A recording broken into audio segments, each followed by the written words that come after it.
Curiosity first stirred the night Elias' heart found a shape half buried in the snow, a mystery that pulled at him harder than the wind clawing across Silver Cross Ridge.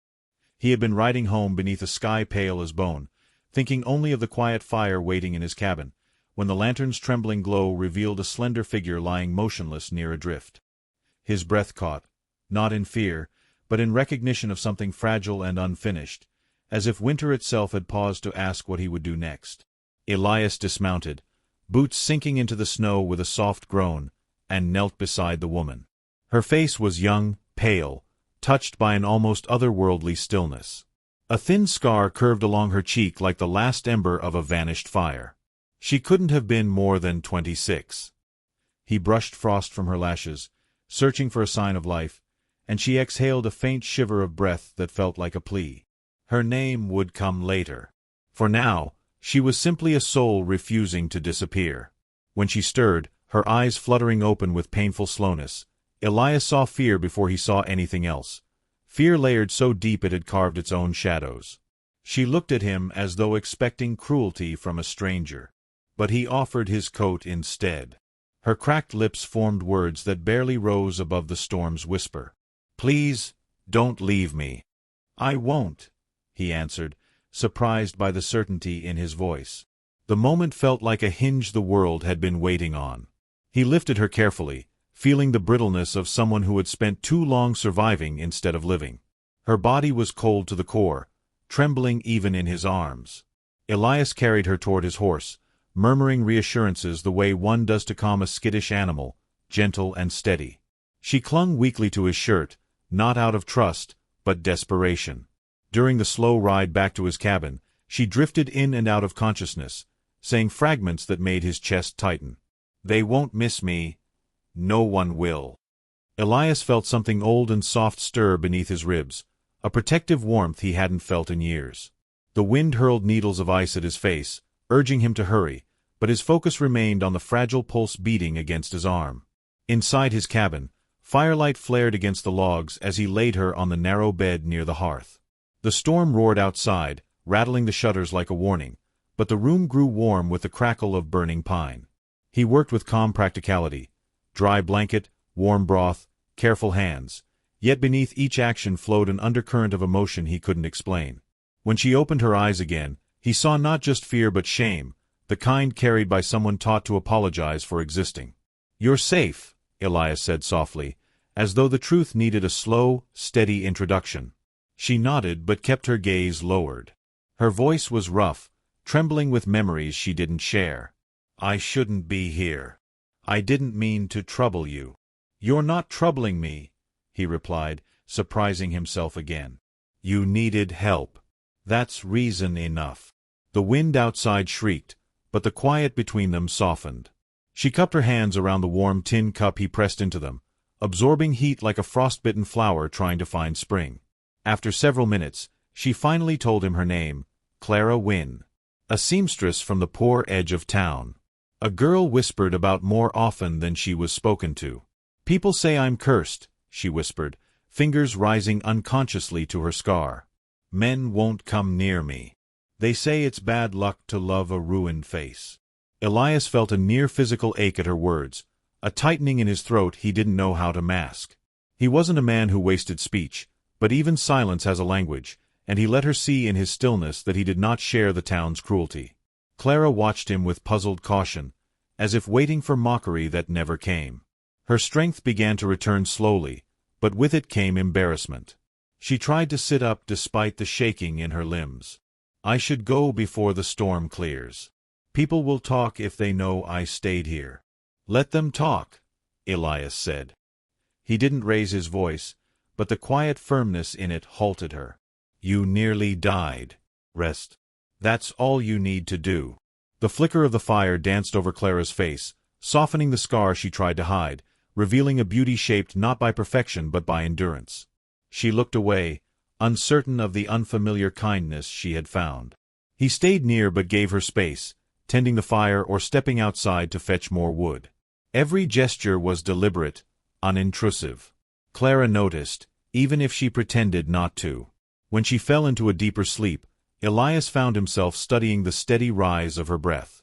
He had seen many winters, many storms, yet something about her survival felt strangely personal, as though the night had chosen him for this moment. He wondered what suffering had carved such fragility into her voice, what loneliness taught her to apologize for simply being seen.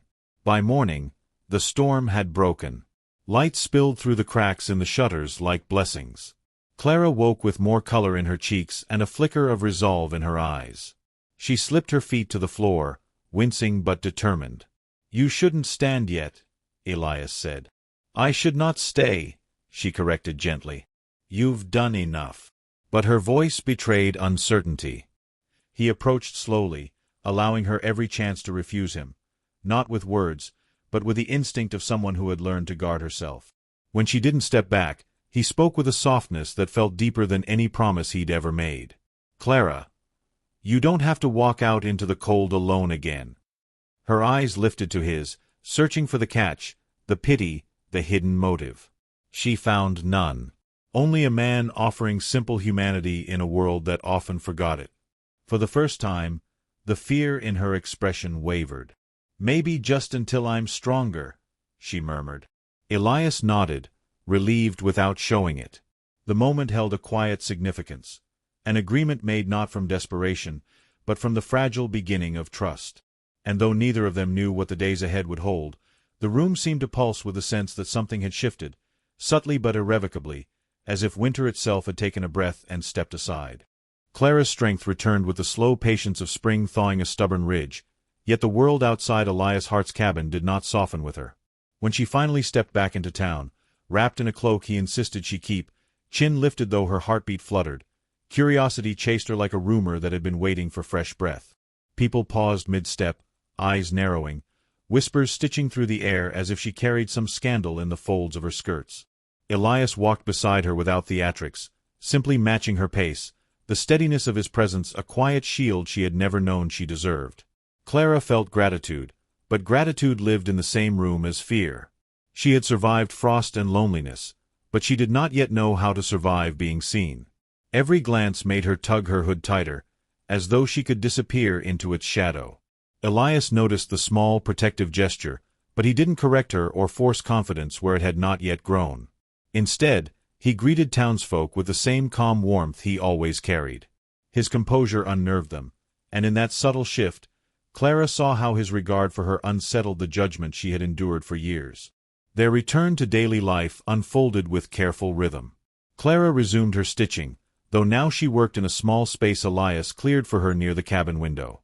Morning light spilled across her hands, revealing the soft grace of her needlework, patterns shaped not merely by skill but by the quiet prayers she threaded into every seam. Elias watched from a respectful distance, admiring not just the art but the patience behind it. In those still moments, Clara sensed a kind of trust weaving between them, delicate but growing stronger. Yet harmony rarely survives untouched. It was the townspeople, not the weather, that brought the first storm. One afternoon, Clara ventured to the mercantile alone.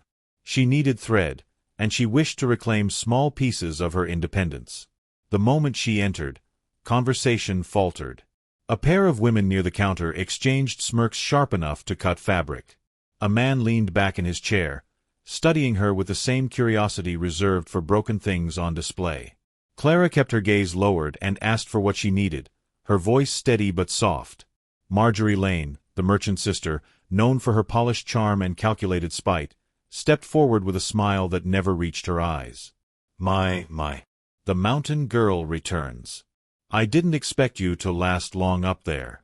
Men like Elias Hart don't keep stray things for long." The words hit like a slap, but Clara didn't flinch. She simply breathed, drawing on the resilience carved into her bones by years of surviving harsher wounds than gossip. "I'm not a stray," she said quietly. "I'm just buying thread." Her restraint only fueled the ridicule. Marjorie tilted her head, voice syrupy and cruel. "You truly believe he sees you as anything more than a winter charity?" Clara's pulse quickened, the old shame clawing its way up her throat. She paid quickly and left before the pressure behind her eyes could spill into tears. Snow had begun to fall in thin flakes, brushing her cheeks like cold reminders of the night she almost died. For a moment, She feared she had stepped back into that same helplessness. When she returned to the cabin, Elias sensed the change in her immediately. He didn't push her to speak, but when she finally whispered what had been said to her, something in his calm demeanor shifted. Not anger, not outrage, but a profound sadness that such cruelty still shaped her life. "I can face storms," Clara murmured, staring at her hands. "But I don't know how to face people who enjoy seeing me small." Elias approached slowly, as if aware she might retreat if he moved too quickly. "Clara," he said, voice low and earnest, "you are not small. They speak from fear, fear of anyone who rises from pain with quiet strength. They don't understand you. They don't deserve to define you." His words steadied her, though she still felt unsettled. "I don't want to cling to your kindness as if it's a lifeline I can't live without." "You're not clinging," he replied. "You're choosing to walk beside someone who cares what becomes of you. That's all." Days passed, each one tightening the thread between them. Clara began to reclaim pieces of herself. Her laughter, soft but genuine. Her opinions, once whispered, now spoken with gentle surety. Her presence, no longer a shadow but a quiet flame. Elias saw the transformation with a reverence that surprised him. She had entered his life by accident, but her courage illuminated corners of himself he had long forgotten. Patience, tenderness, a yearning for connection he had never allowed himself to name. The turning point came during the town's weekly gathering at the chapel hall. Clara had considered staying behind, afraid of wandering eyes, but Elias simply offered his arm and said, "Walk with me, not behind." She took it, hesitant yet willing. The hall fell silent when they entered, as if the crowd sensed an unspoken declaration between them. Clara felt the weight of judgment pressing in, but Elias guided her forward with quiet confidence. When Marjorie approached, wearing her usual smile of poisoned sweetness, Elias stepped subtly between them, not to shield Clara, but to make his stance unmistakable. "She is with me," he said calmly, but there was iron beneath the softness. "And she stays with me because I asked her to. Because I choose her. I hope that's clear to everyone." The murmurs that followed carried a different tone, not ridicule, but reluctant respect, even awe. Clara stood taller, not because Elias defended her, but because she finally realized she was worth defending. Later, as they walked home under a sky dusted in stars, Clara felt warmth rising in her chest, not the fragile warmth of borrowed hope, but the steady flame of belonging. She paused on the path, the hush of night surrounding them, and turned to Elias. "Why did you say that?" she asked. "In front of everyone?" His gaze softened. "Because it was the truth. And I don't intend to hide the truth any longer." Her breath trembled, but not from fear. "And what truth is that?" "That my life was quiet before you," he said, "but never full. You changed that." She felt something inside her settle, as if the long winter of her life was finally breaking. A smile touched her lips, small, genuine, radiant in its vulnerability. "Then I suppose I'm not going anywhere," she whispered. Elias reached for her hand, and she let him take it. Together they walked the rest of the way toward the cabin, toward warmth, toward peace, toward a future shaped not by fear, but by the quiet, steady bravery of two hearts choosing each other with deliberate tenderness. And though the night was cold, it felt like the beginning of spring.